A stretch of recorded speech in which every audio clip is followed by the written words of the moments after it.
నమస్తే అమ్మా. నమస్తే అండి. ఏంటి అసలు ధర్నా దేనికోసం చేస్తున్నారు మీరు? మీ ప్రత్యేక డిమాండ్ ఏంటి? ఓకే, నేను సరస్వతి. నేను నిజాం కాలేజ్లో ఫైనల్ ఇయర్ స్టూడెంట్ని. ఇప్పుడు ప్రొటెస్ట్ ఎందుకు స్టార్ట్ చేసినామంటే, మాకు ఉన్న హాస్టల్ ఏదైతే ఉందో అది 100% యూజీ విద్యార్థులకి మాత్రమే కేటాయించాలి అనే డిమాండ్తోని మేము ఈ ప్రొటెస్ట్ని స్టార్ట్ చేసినాము.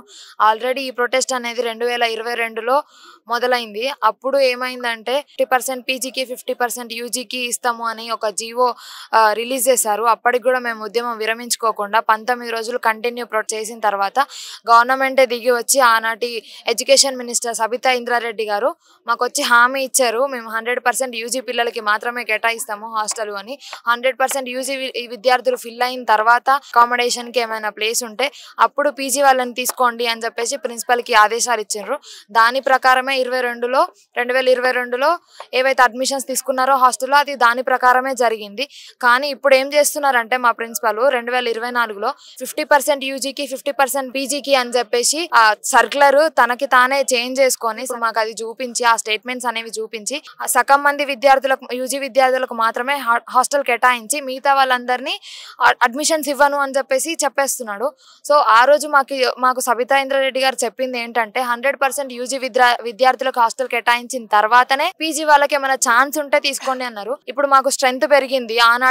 అప్పుడు 2022కి 2024కి మా అడ్మిషన్స్ అనేవి చాలా స్ట్రెంత్ పెరిగింది. 60కి వచ్చింది ఒక్కొక్క కోర్స్ నుంచి. సో మా స్ట్రెంత్ పెరిగినందుకు మా హాస్టల్ మొత్తం మాకే అప్పచెప్తే మా యూజీ వాళ్ళే ఫిల్ అయిపోతారు. అక్కడ పీజీకి స్పేస్ కూడా ఉండదు. సో పీజీ వాళ్ళకి ఆల్రెడీ ఉస్మానియా యూనివర్సిటీలో వాళ్ళకి బ్లాక్ ఉంది, వాళ్ళకి హాస్టల్ ఉంది.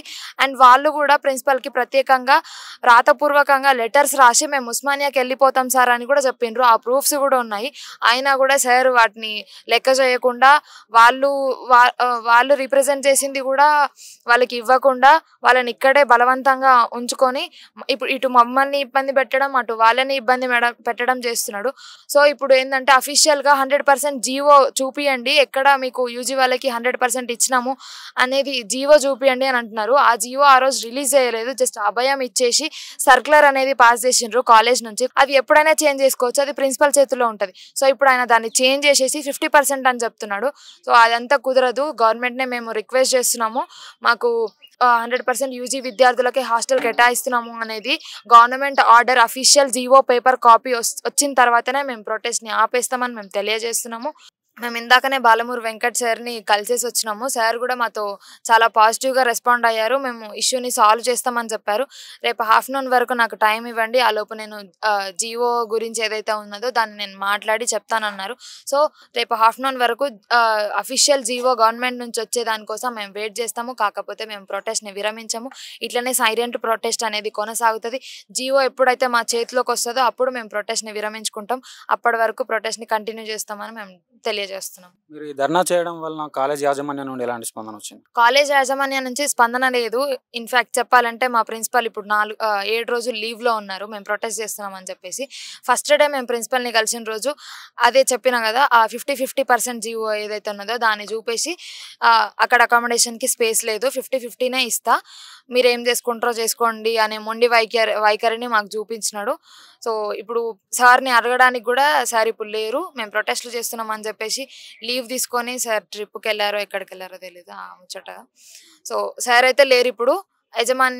కాలేజ్ యజమాన్యం నుంచి రెస్పాన్స్ రావడానికి అక్కడ ఎవరు లేరు. మీడియా ద్వారా గవర్నమెంట్కి రిప్రజెంట్ చేసుకుంటున్నాము మా ప్రాబ్లం ఏంటనేది, ఎందుకంటే మా కాలేజ్లో వినడానికి ఎవరు లేరు కాబట్టి.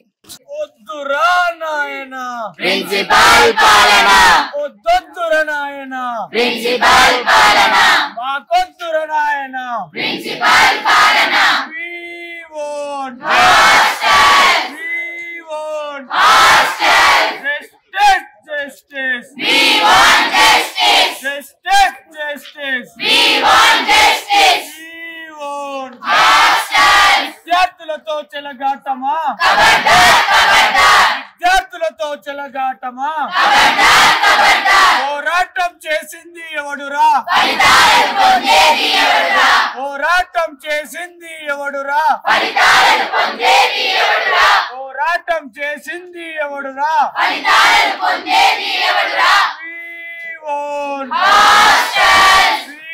We want